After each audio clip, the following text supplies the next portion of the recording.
ইসলামের ইতিহাস বড় কঠিন। পিটিয়ে মারা হয়েছিল ইসলামের তৃতীয় খলিফা কোরআন সংকলক, স্বয়ং নবীর দুই মেয়ের জামাই হজরত উসমান রাদিয়াল্লাহু আনহুকে।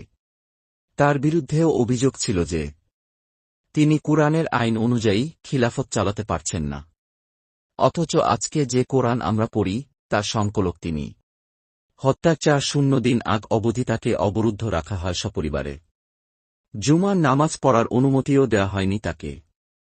অথচ এই যে নামাজের ঘর মসজিদে নববী, যেটি তার সমস্ত সম্পত্তি দানের উপর কেনা হয়েছিল রাসূলের সময়, একটা অন্ধকার কক্ষে বন্দী থাকতে হয়েছিল এমন এক সাহাবীকে যাকে স্বয়ং আল্লাহর রাসূল উপাধি দিয়েছিলেন জুন্নুরাইন বা দুই আলোর মালিক।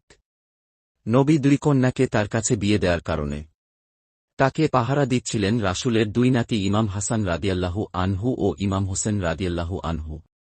গোপনে পানি এনে দিতেন রাসূলের আরেক মেয়ের জামাই হযরত আলী রাদিয়াল্লাহু। অথচ এই উত্তেজিত জনতার দাবি ছিল রাসূলের শান থেকে বিচ্যুতি আর আল্লাহর আইন অনুযায়ী চলতে না পারার ব্যর্থতাই খলিফাকে পিটিয়ে মারার ঔচিত্য দেয়। তাকে বাঁচাতে গিয়ে হাতের আঙ্গুল কেটে ফেলেন খলিফার স্ত্রী নায়লা। আর কোরআন পাঠরত খলিফা ওসমান রাদিয়াল্লাহু আনহুকে মেরে ফেলা হয় কোরআনের অবমাননার অপরাধে। কারা মারে? এই ইসলামের হেফাজতকারী নামধারীগণ। এই উত্তেজিত ইসলামের হেফাজতিরা কোরআন সংকলকের চেয়েও বড় কোরআন রক্ষাকারী। নবীর মেয়ের জামাই ও দৌহিত্রদের চাইতেও বড় নবী প্রেমিক। আশারা মুবাশশারা বা নবীর পবিত্র জবানে বেহেশতের সুসংবাদ পাওয়া সাহাবী উসমানের চেয়েও আল্লাহর দ্বীন বেশি বোঝা। যারা খলিফাকে মেরেছিল তারাও নামাজ পড়েই এসেছিল। তারাও কোরআনের হাফেজ ছিল। তারাও বিভিন্ন যুদ্ধে বীরত্বের পুরস্কার প্রাপ্ত ছিল। কিন্তু তাদের সামনে ধর্ম থাকে না, ক্ষোভ, ক্রোধ আর উন্মাদনা তাদের উপর ভর করে।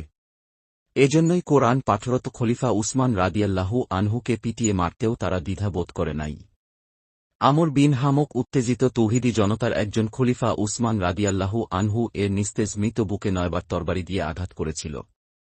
আর বলছিল, এই 3টি আঘাত আল্লাহর জন্য, আর শেষের 6টি আমার মনের ক্ষোভ। উত্তেজিত তৌহিদি ইসলাম রক্ষাকারীদের ক্ষোভের সমীকরণ এটাই।